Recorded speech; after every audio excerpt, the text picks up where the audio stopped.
प्रिय ग्रामवासियों, जैसा कि आप जानते हैं, पिछली बरसात ने बाढ़ के हालात पैदा कर दिए थे। सबकी फसलें बिगड़ गई थी, सबकी जिंदगी उजड़ गई थी। लेकिन एक उपाय है जो सबको फिर से आबाद कर सकता है, पर उसके लिए कुछ लड़कियों को कुर्बान करना होगा।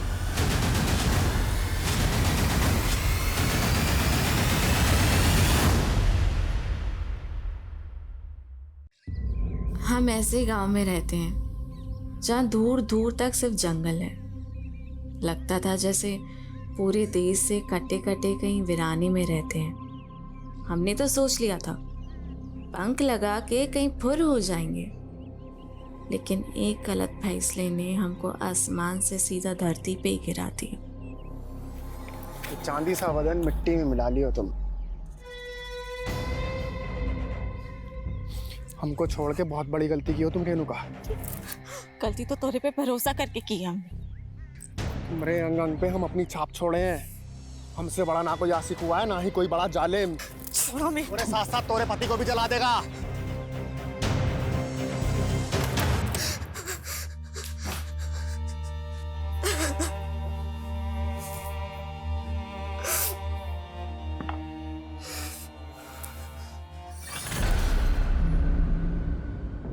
रेनू का हाल बना रखा है यार।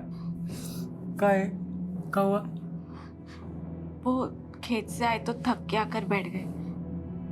कपड़ा बदल के आते हैं।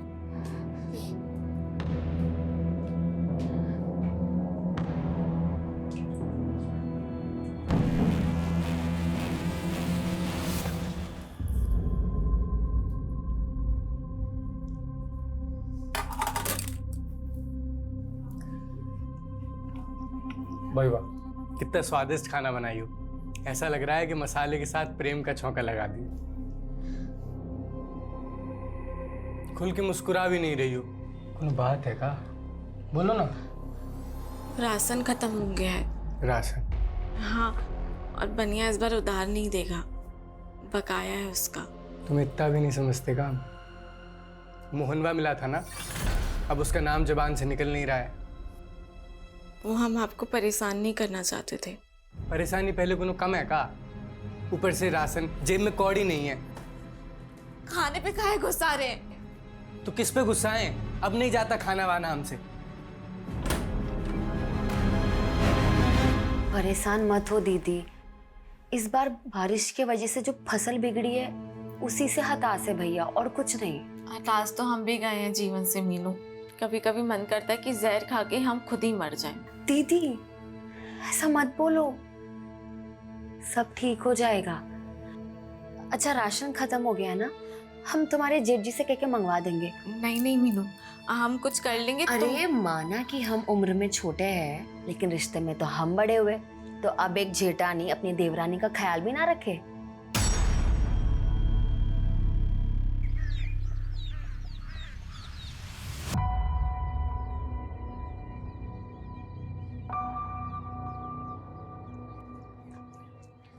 खेत जा रहे हैं हम। सुनिए, वो आप खाने के वक्त आएंगे ना तो ये सामान लेकर आना।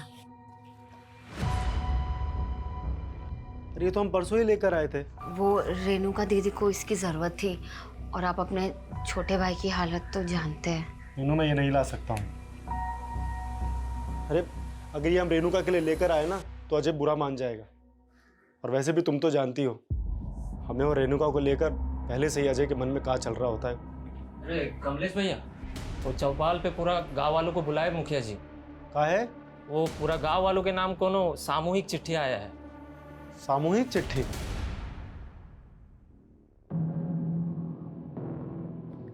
अरे माँ बाप का सेवा में काहे समय बर्बाद कर रहे हो? विधायक हो गए हो, जनता का सेवा करो।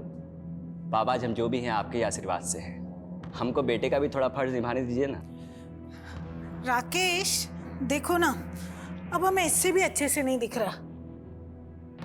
लगता है नंबर बढ़ गया है। फिर से चेक करवा दो ना हमारा आँख। अरे हम ले चलेंगे तुमको, उसको बहुत काम रहता है। भैया जी, मुखिया जी संदेशा भिजवाए हैं। उनकरा गांव में कोनो चिट्ठी आई है, बड़ा बवाल मचा है। कौन सी चिट्ठी?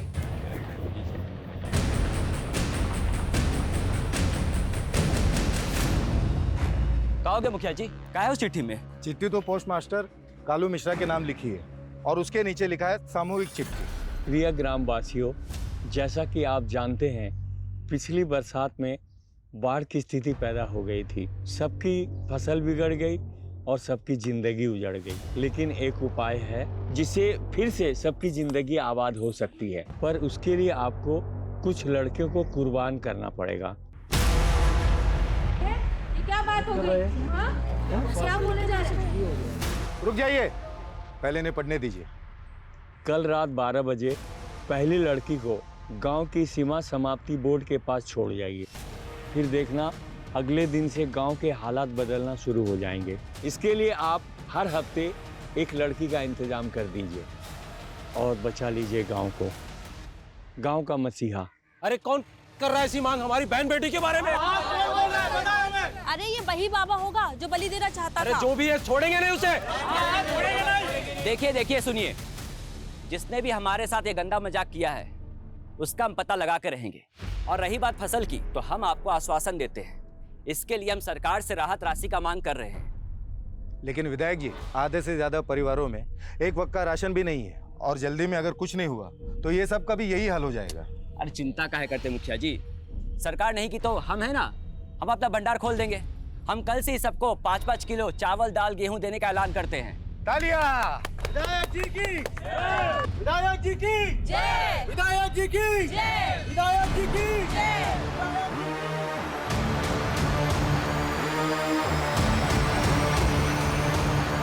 ये विधायक जी थोड़ा बहुत मदद कर भी दिए ना तो इस समस्या का समाधान नहीं होने वाला। अगली फसल तैयार होती तो 6 महीने लग जाएंगे, तब तक कैसे होगा? भाई बात तो तुम्हारी सही है अजय। अब भाई शहर जाके कोई काम ढूंढना आसान काम है क्या? कौन है? भैया आप घर जाइए, हम आते हैं। तो भाई हम दोनों भाई यहाँ परेशान हैं और तुमको कुछ पड़ी ही नहीं है। अब चिंता करेंगे तो पैसा बरसेगा का? निकम्मा होते जा रहे हो। हम दोनों भाई तो खेती छोड़ के नहीं जा सकते। तुम तो शहर जाके कोनो काम धंधा कर सकते हो ना। अच्छा, अब हम समझे। हमें खाना देना भारी पड़ रहा है, इसलिए शहर भूखा मरना भेज रहे हो ना? हम शहर नहीं जाएंगे, हम यही काम करेंगे। और यहाँ काम कौन देगा तुमको? हैं? निकम्मे? ये निकम्मा निकम्मा बोलना बंद कीजिए। जब से माँ बाबूजी गए तब से बस कोसते रहते हैं। अगर इतना ही तकलीफ है ना तो हमारा हिस्सा दे दीजिए, बस बात खत्म। ये लो हिस्सा तुम्हारा। हिस्सा चाहिए ना तुम्हें? कौन सिखा रहा तुम्हें सब? वो सर्वेसवा?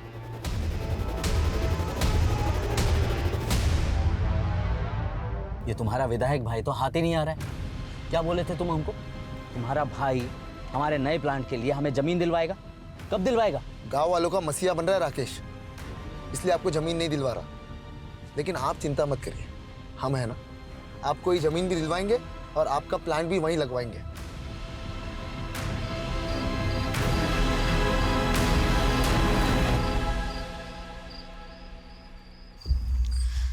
इतनी रात को शौच के लिए इतना दूर जाना पड़ रहा है, ये कोई बात हुई? आहिस्ता बोल, जल्दी कर, मुझे तो बहुत डर लग रहा है।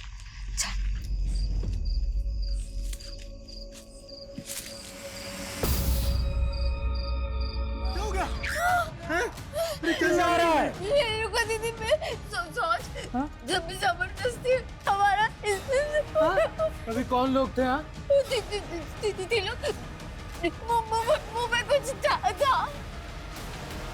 राकेश, राकेश, ए राकेश, क्या हुआ पापा? अरे कोई गांव की औरत का इज्जत लूटने का कोशिश किया है, शायद जंगल ले गए वो उस औरत को। रुको! रेणुका! रेणुका! रेणुका!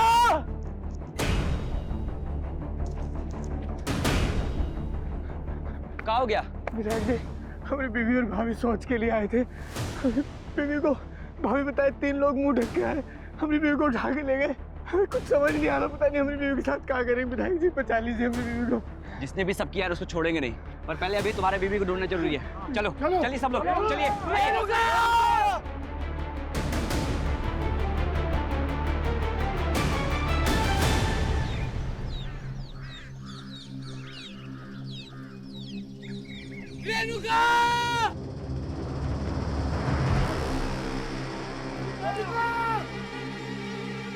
विधायक जी, वो रेणुका वहां पे।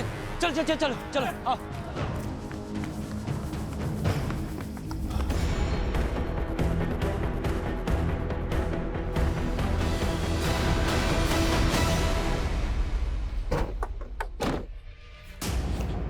पीछे हटिए, पीछे हटिए, पीछे हो जाइए। आप लोग पीछे आइए। आइए पीछे आइए।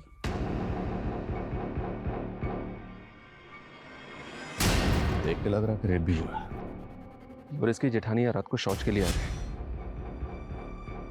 देखिए इंस्पेक्टर, सिर्फ हमारे इलाके में नहीं, ये हमारे खुद के गांव की महिला के साथ ऐसा कांड हुआ है। आप लोग जल्द से जल्द पता लगाइए कि कातिल कौन है। विधायक जी, कातिल को ढूंढना हमारा काम है, वो हम करेंगे, लेकिन उससे पहले हमें उस चश्मदीद का बयान लेना होगा जो कल रात इनके साथ थी। बताइए कल रात क्या हुआ था? उनमें से किसी एक का भी चेहरा देख पाई हो? हमने किसी को नहीं देखा। पर हम जानते हैं साहब कौन किया है सब। कौन? मोहन साहब। कौन मोहन? रेणुका का पहला पति। पहला पति मतलब रेणुका की आपसे दूसरी शादी थी? जी साहब। दरअसल रेणुका की शादी पहले बड़े भैया से तय हुई थी। तब भी वो मोहन रेणुका को भगा के ले गया था। बड़े भैया मंडप में थे और रेणुका के माँ बाप की इज्जत पे आँच ना, इसलिए उन्होंने रेणुका की छोटी बहन मीनू भाभी से शादी की। तो रेणुका आपकी सगी बहन थी? हाँ साहब, रेणुका दीदी से बहुत बड़ी गलती हो गई थी कि वो उस मोहन के साथ भाग गई, लेकिन उसे बहुत जल्द पता चल गया कि वो कैसा आदमी है। दीदी को आए दिन मारता रहता था, इसलिए दीदी उसे छोड़कर यहाँ वापस आ गई और उनका घर आबाद करने के लिए हम ही अजय भैया से उनकी शादी कर दी है और उन्हें इस घर की देवरानी बना ली। पर साहब मोहन से नहीं बर्दाश्त हो रहा था ये।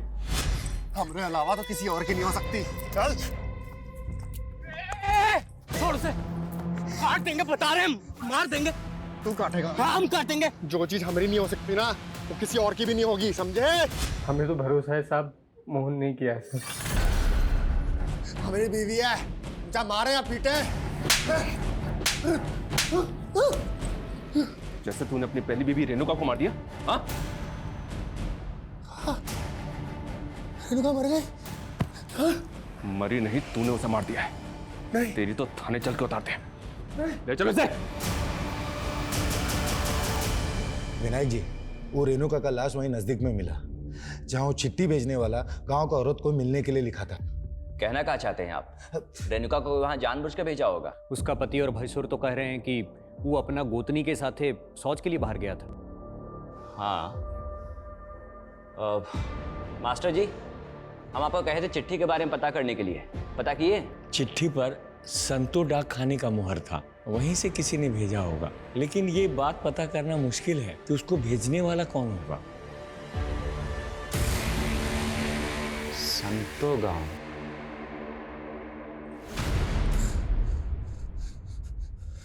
रेणुका पर हमरा हक था, तो कैसे अजय के साथ बर्दाश्त कर लेते हम? पहले उसको छोड़कर दूसरी शादी कर ली और दूसरी शादी करने के बाद पहली बीवी वापस चाहिए। हाँ, चाहिए थी। रेणुका धोखा दी थी हमको, और जो हमको धोखा देता है उसको बख्शते नहीं है हम।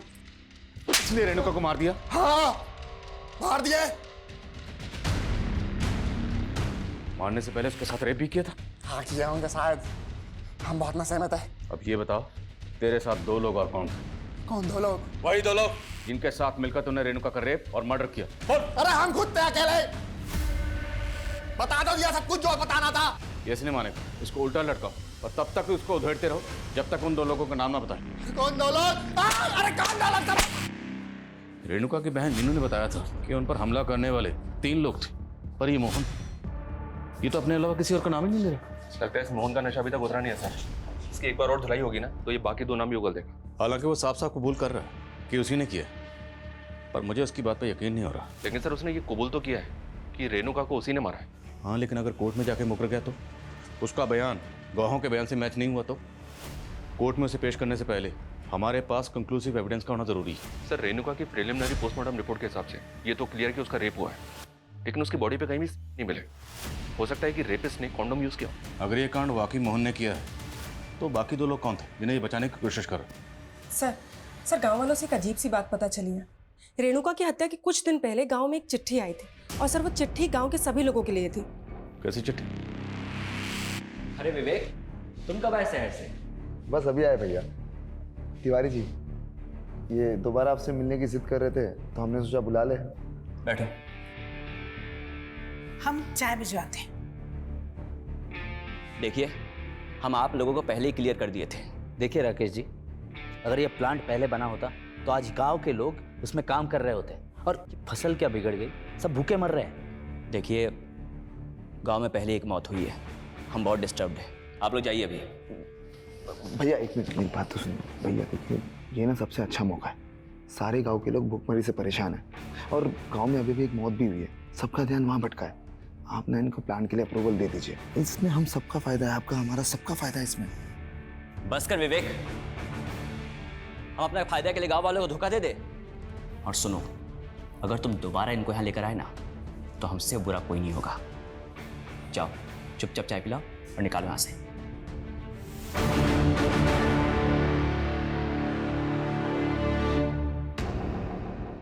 चिट्ठी लिखने वाले ने गांव की लड़कियों को कुर्बान करने की बात लिखी है और गांव की सरहद के पास जो बोर्ड है, हर हफ्ते वहां एक नई लड़की का इंतजाम करने के लिए कहा गया है। और चिट्ठी लिखने वाला खुद को गांव का मसीहा बता रहा। जहाँ रेणुका की लाश मिली वहाँ से सीमा समाप्ति का बोर्ड ज़्यादा दूर नहीं है, और लड़की को वहीं छोड़ के जाने की बात लिखी है। लेकिन साहब, हम सभी गांव वाले इस वाहियात शर्त के खिलाफ थे। खत कहाँ से आई? ये शांतो गांव के डाक खाने से आई थी। पता लगाने की कोशिश की पर पता नहीं चला वहाँ से किसने भेजा था। लेकिन कोई तो है जिसकी हमारे गांव की औरतों पे बुरी नजर है। हमको तो ये वही बाबा लग रहा है जिसने सबके सामने एक गंदा मांग किया था। कौन बाबा? कैसी मांग?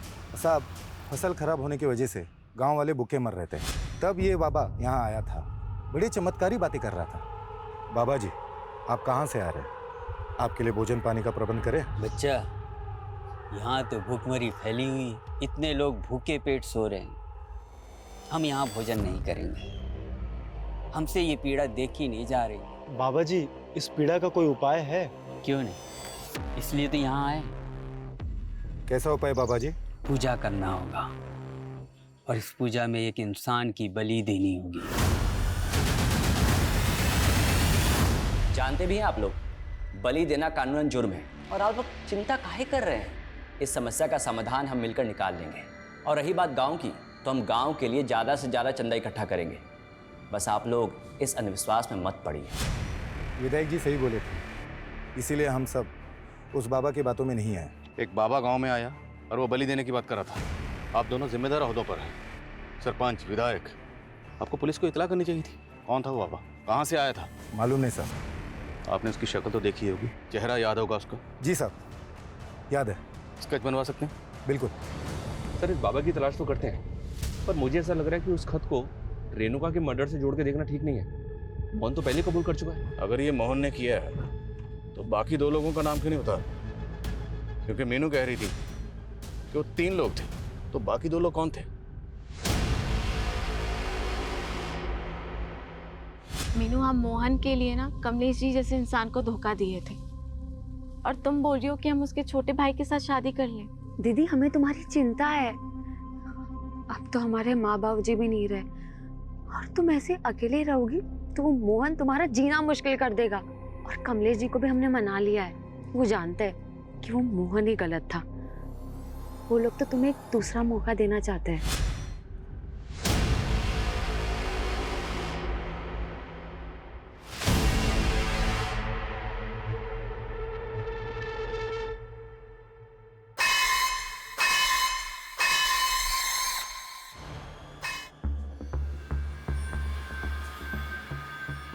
ये तुम्हारा विधायक भाई तो गांव वालों के भले के अलावा कुछ सोचता ही नहीं है। लेकिन तुम अपना भला सोच सकते हो। सोचो, कल को ये प्लांट लग गया ना, तुम्हें भी बढ़िया सी कमीशन मिल जाएगी। भैया मानेंगे नहीं तो होगा कैसे? हो सकता है अगर अपने भाई की जगह तुम विधायक बन जाओ। 2 महीने बाद इलेक्शन है, खड़े हो जाओ। भैया के खिलाफ हम इलेक्शन लड़ेंगे? एक दिन भी खड़े नहीं हो पाएंगे। जानते हो ना, पूरा गांव ने मसीहा मानता है। लेकिन अगर कुछ ऐसा हो जाए कि तुम्हारा भाई इलेक्शन ही ना लड़े तो फिर तो तुम्हारी जीत पक्की। राकेश भैया इलेक्शन ही ना लड़े।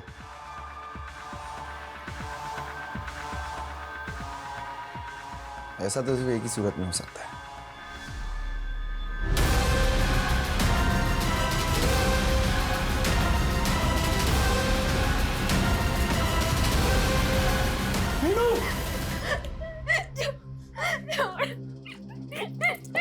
क्या कर रही हो ये?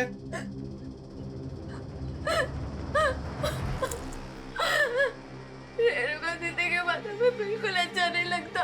भाभी, तुम्हें कुछ हो गया तो भैया तो टूट जाएंगे ना। हमें ना अभी रेणुका के कातिलों को सजा दिलवानी है। किरण! किरण! छूट गए तुम। तू क्या सोची हमारे अंदर होते ही अपने आशिक की हो जाएगी? यहीं से हो रहे थे ना तुम दोनों? कहाँ है वो? यहीं छुपा कोई नहीं है। हम कह रहे हैं ना कोई नहीं है। देखो हमारी बात सुनो, कोई नहीं है यहाँ। चुप! कहाँ है वो? जब हम बोल रहे हैं कोई नहीं है यहाँ, समझे आप? जिंदा नहीं बचेगा तेरा आशिक, जानती हो ना? हमारी पहली बीवी का भी हत्या का आरोप है हम पे। तो मुझे पुलिस वाले छोड़ काहे दिए? मोहन को पकड़ने वाला आज तक तो पुलिस वाला पैदा नहीं हुआ है, समझी? बड़े साथी रहे हम।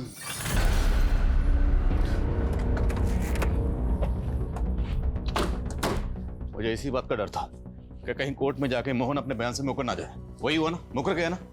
और हमारे पास कोई कंक्लूसिव एविडेंस नहीं था, इसलिए कोर्ट ने उसे जमानत दे दी। समझ में नहीं आ रहा कि इसका गेम क्या है सर। लॉकर में बोलता है कि उसने मारा है और कोर्ट में जाके मुकर जाता है। देखते हैं कब तक मुकरेगा। पता लगाओ वो दो लोग कौन थे जिनके साथ मिलकर इसने रेणुका को मारा होगा। सर गांव वालों ने उस बाबा का स्केच बनवाया है जो चिट्ठी आने के 15 दिन पहले गांव आया था। सर मैंने इसका लुकआउट नोटिस जारी करवा दिया। पता चला चिट्ठी भेजने वाला कौन था? नहीं सर, लेकिन सर शांतो गांव से पिछले 1 महीने में 3 लड़कियां गायब हुई। सर 2 दिन पहले उनमें से एक लड़की की लाश मिली, सीमा। सर रेणुका की तरह इसका भी रेप हुआ है। केस का स्टेटस क्या है? सर केस तो अभी तक अनसॉल्व है, लेकिन सर इस गांव का मुखिया है भीमा। वहाँ की पुलिस को इस पर शक था। सर इन तीनों लड़कियों के घर वालों ने इससे ब्याज पे पैसे लिए थे और इसकी इन तीनों लड़कियों पे बुरी नज़र थी, लेकिन सर पुलिस को इसके खिलाफ कुछ भी नहीं मिला। क्या इन तीनों लड़कियों के केस का रेणुका के केस से कोई ताल्लुक हो सकता है? सबसे चौंकाने वाली है वो चिट्ठी जिसमें हर हफ्ते एक लड़की की मांग की गई। जरा पता करो इन दोनों गांवों में ऐसा क्या कॉमन है जिसका हमारे केस से ताल्लुक है। और बोलो।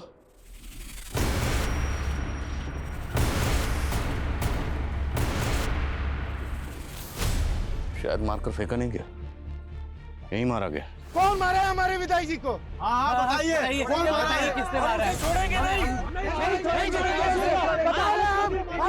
निकालेंगे। देखिए बात सुनिए, चुप हो जाइए, चुप हो जाइए। आप पुलिस अपनी कार्रवाई करेगी, भरोसा रखिए। लेकिन मैं आपसे अपील करता हूँ, आप में से कोई ऐसा काम नहीं करेगा जिससे इलाके का अमन चैन बिगड़े। पुलिस को अपना काम करने दीजिए। विधायक जी की बॉडी को सबसे पहले किसने देखा? सुबह शौच के लिए आए थे तभी देखा था हमने। साहब ये वही है जिसने रेणुका का मर्डर किया है। कौन? मोहन, जिस पे तुमने पहले भी शक जताया था? हाँ साहब वही मोहन, लेकिन आप उसे छोड़ दिए थे। उसके बाद हम विधायक जी के पास गए तो उन्होंने हमें आश्वासन दिया था कि वो हमें इंसाफ दिलवा के रहेंगे, लेकिन अब देखिए उनके साथ क्या हो गया।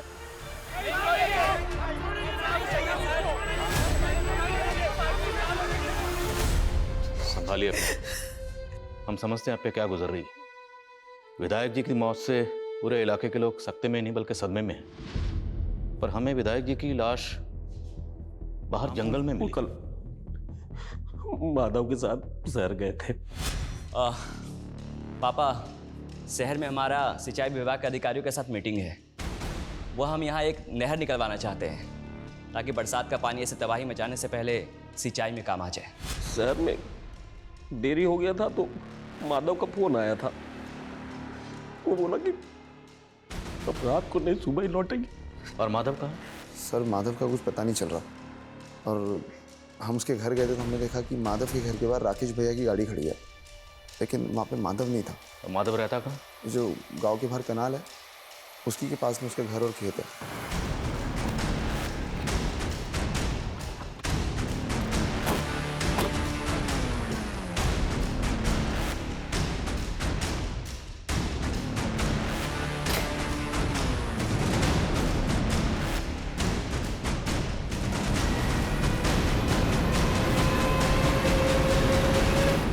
सर घर में कुछ भी सस्पिशियस तो नहीं मिला है, लेकिन विधायक जी की कार यहाँ पे खड़ी हुई है।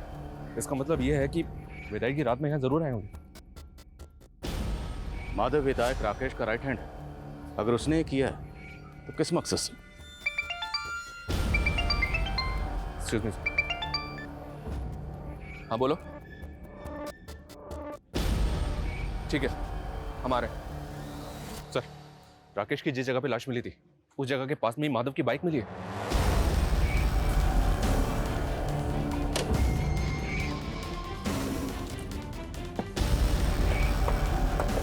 यही सर। सर ये रही बाइक, और सर बाइक पे चाबी भी लगी हुई है।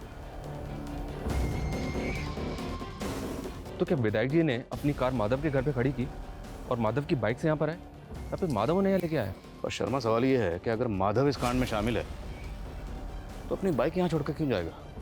पूरा एरिया अच्छे से स्कैन करो।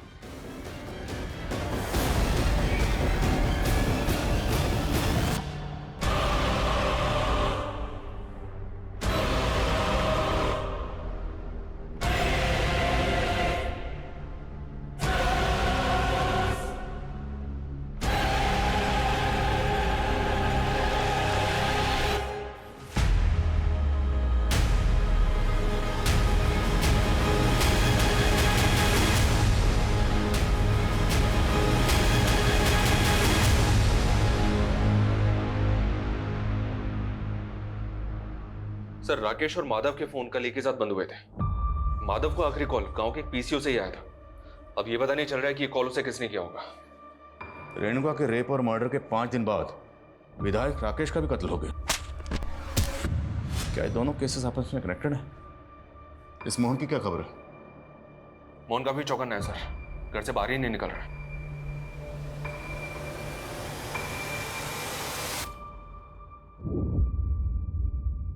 नजर बनाए रखो इस पे।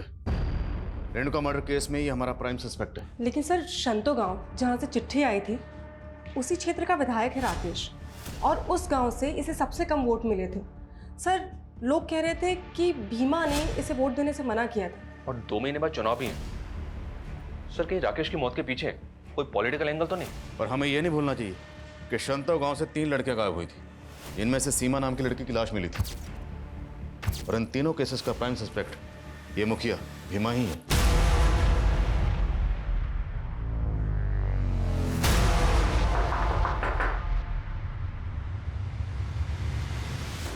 गजब बात कर रहे हो। उस सीमा को मारने में हमारा हाथ होता तो ऐसे घर पर बैठे होते हम। अब घर के अंदर और घर के बाहर क्या करते हैं, आपके चरित्र का पूरा विस्तार पूर्वक वर्णन है हमारे पास। और सिर्फ सीमा ही नहीं, आपके गांव की 2 लड़कियां और गायब है, और आप और आपका गुट। तो इसका क्या मतलब? उसका मर्डर का इल्जाम भी हमरे माथे मर दोगे? इल्जाम नहीं मरेंगे, अगर मर्डर किया है तो साबित करेंगे। फिलहाल आप ये बताइए कि आपके गांव से ये फतिंगा गांव चिट्ठी गई थी, उस चिट्ठी में आपका रोल और मकसद क्या है? ऐसा है इंस्पेक्टर साहब, हवा में बात मत कीजिए। किसी भी चिट्ठी से हमारा कोई लेना देना नहीं है। छोड़ो मुझे, छोड़ो।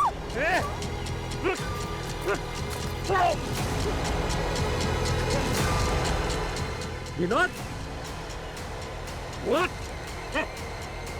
सर्वेश, लेके चल, लेके चल।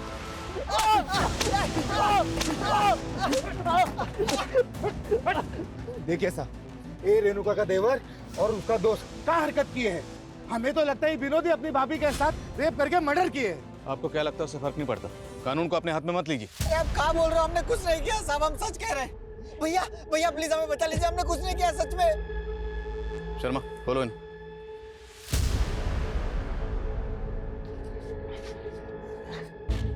फोन कहाँ तुम्हारे? सर वो हम सोशल मीडिया के लिए वीडियोस बनाते हैं, वो खुद आई थी, वो हमारी दोस्त है। कौन? वो लड़की। कौन लड़की? लेके चलो दोनों। सब देखो डरो मत, हमें बताओ विनोद और सर्वेश ने क्या किया तुम्हारे साथ?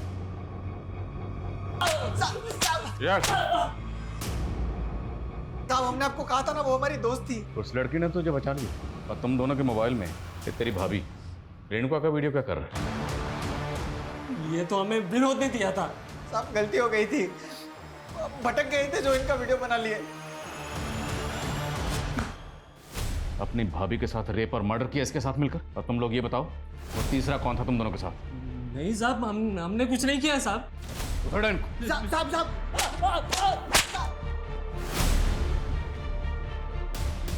अब गलती हो गई उससे, माफ कर दीजिए, छोड़ दीजिए साहब। उसके मोबाइल में हमें रेणुका का वीडियो मिला, न्यूड वीडियो। और सिर्फ रेणुका का नहीं, उसने आपकी बीवी मीनू का भी नहाते हुए वीडियो रिकॉर्ड किया।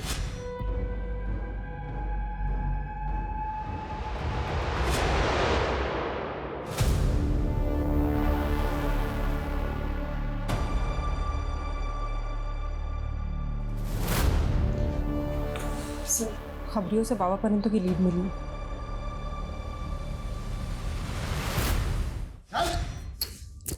अरे साहब, हम सन्यासी आदमी, हम क्या रेप करेंगे? अली की तो बात कर रहा था ना तुम, और वो चिट्ठी भेज के औरत की मांग भी कर रहा था। कौन सी चिट्ठी साहब? हम कुछ नहीं किए। तो होने वाले नेताजी, अब तो आपके रास्ते का कांटा भी हट गया। अब तो राकेश दुबे की हत्या की हमदर्दी भी जनता से मिल जाएगी। सर, ना तो विनोद और सर्वेश ये मान रहे हैं कि इन्होंने ही रेणुका का मर्डर किया है, और ना ही वो बाबा कुछ को बोल रहा है। विधायक राकेश ही नहीं, माधव का भी कत्ल हुआ, और गड्ढा इसलिए खोदा गया ताकि माधव की लाश को यहाँ छुपाया जा सके, और हमें लगे कि माधव गायब है, हमारा शक किसी पे जाए। सब कुछ सोच समझ के प्लानिंग के साथ किया गया। सर, इस गड्ढे में माधव के साथ साथ ये राकेश जी का भी फोन मिला। इस फोन का डाटा रिकवर करो। शायद ये कत्ल रेणुका के कत्ल और मर्डर की आड़ में किया गया, ताकि हमें ये लगे कि दोनों मर्डर्स आपस में कनेक्टेड हैं। अब हमें रेणुका के कातिल के साथ साथ विधायक राकेश और माधव के कातिल को भी ढूंढना होगा।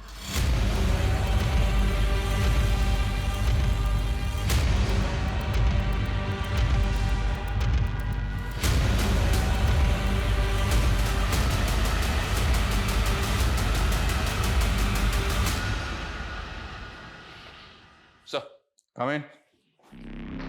सर, राकेश जी की डिटेल्ड पोस्टमार्टम रिपोर्ट, उनकी आंखों में लाल मिर्ची के ट्रेसेस मिले। लाल मिर्ची? क्या सर, ऐसा लगता है कि पहले उनकी आंखों में लाल मिर्ची डाली गई। इतना बेरहमी से मारा है हमारे बेटे को। जिस बेरहमी से विधायक जी और माधव को मारा गया, उससे तो ऐसा लगता है जैसे किसी ने कोई गहरी रंजिश निकाली। आप लोगों को किसी पर शक नहीं? विधायक राकेश के पेरेंट्स को भी इस बात का कोई अंदाजा नहीं है कि उनको सर, हमने राकेश और माधव दोनों के फ़ोन का डेटा चेक किया। सर, उसमें 2 दर्जन से ज़्यादा लड़कियों के न्यूड वीडियोस हैं, और सर उन वीडियोस में इन लड़कियों के साथ कोई ज़बरदस्ती कर रहा है। कहीं ये माधव ही तो नहीं है? अगर ये वीडियो रिप्ले करो, पॉज करो, जूम करो।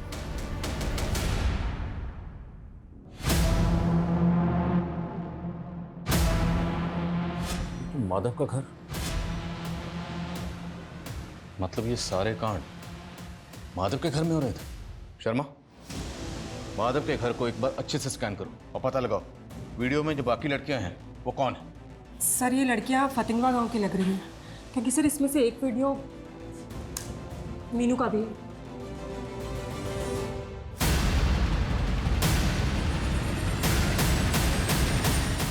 बोलिए मीनू, इस वीडियो में आपके साथ कौन है?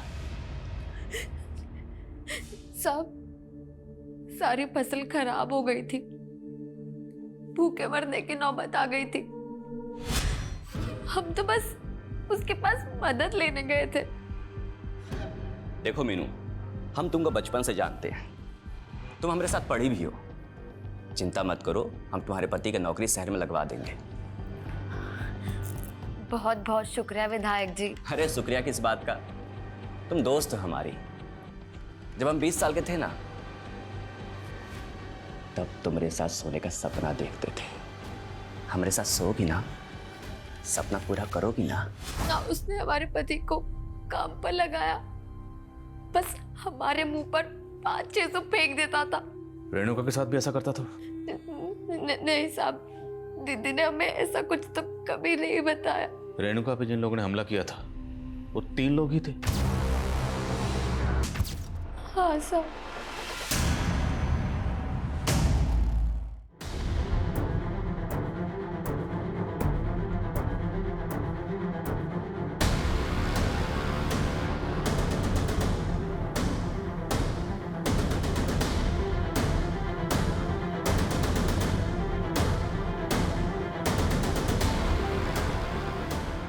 Sir coming. सर हमने माधव के फोन का डिलीटेड डेटा रिट्रीव किया है, उसमें रेणुका का कोई वीडियो नहीं।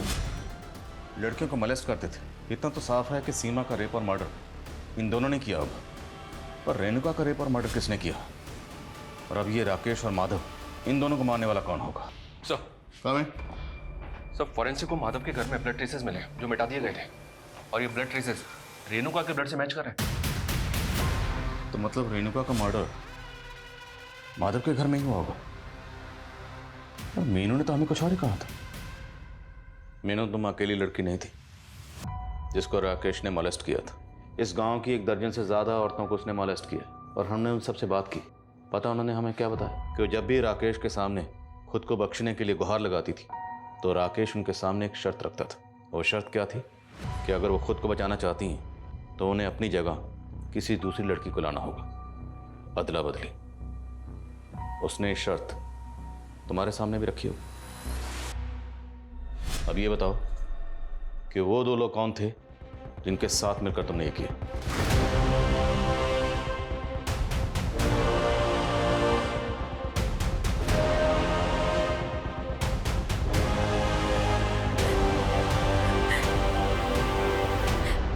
साहब, उसने हमें मजबूर कर दिया था, लेकिन हम बगावत नहीं कर सकते थे क्योंकि सीमा ने बगावत की थी। सीमा ने बगावत की थी? हाँ, सीमा ने हमें खुद बोला कि वो गांव में चिट्ठी भेज उस राकेश को चेतावनी देगी कि वो राकेश ही है जो गांव को आबाद करने के लिए गांव की बहन बेटियों की मांग करता है, ताकि सारे गांव वालों को राकेश की सच्चाई समझ आए। हम रेणुका दीदी को वहां नहीं लेके जाना चाहते थे, पर हम मजबूर थे। मीनू, तुम हमें यहाँ काहे लेकर आई हो? वो नहीं लाई है, हम बुलाए हैं तुमको। जब तुम 17 साल की थी ना, तुमसे चुम्मा मांगे थे। तुम हमें यहाँ इसलिए लेकर आई हो? हम चिल्ला चिल्ला कर ना लोगों को सब बता देंगे। इसलिए वो 3 आदमी वाली झूठी कहानी सबको बतानी पड़ी। हम अपने पाप के बोझ तले दबते जा रहे थे। हम जीना नहीं चाहते थे। हम रेणुका के हथियारों को सजा जरूर दिलाएंगे। हम रेणुका दीदी के हथियारों को कभी सजा नहीं दिला सकते। काहे? हाँ भाभी, तुम जानती होगा उन्हें? सब जब भाभी हमको बताएं कि वो राक्षस हमारी बीवी, बर्दाश्त नहीं हुआ साहब हमसे। हमने उससे लालच दी कि हम एक लड़की के साथ अदला बदली करना चाहते हैं, और उस माधव को फोन कर कर उस जगह पर बुला लिए।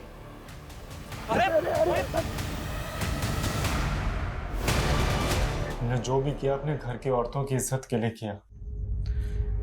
पर आप लोगों को पुलिस की मदद लेनी चाहिए थी, हमारे पास आना चाहिए था। आज तक इस देश में ऐसा कौन सा नेता है साहब जो फांसी पे चढ़ा है? बताइए ना हमको। सर जैसा इन लोगों ने कहा, 70% केसेस में तो ऐसा ही होता है। बड़े लोगों की सुनवाई चलती रहती है, और सर विक्टिम को सालों साल इंसाफ नहीं मिलता। हमारे मुल्क के जुडिशियल सिस्टम का ढांचा कुछ ऐसा है जहां पर किसी भी गुनहगार को सजा देने से पहले हर पहलू पर गौर किया जाता है। मैं मानता हूं कि कुछ केसेस में इंसाफ मिलने में देर होती है, पर इसका मतलब ये नहीं कोई कानून को अपने हाथ में ले। कानून ये हक किसी को नहीं देता। इंसाफ मिलने में देर भले ही हो जाए, पर देर सवेर इंसाफ मिलता जरूर है।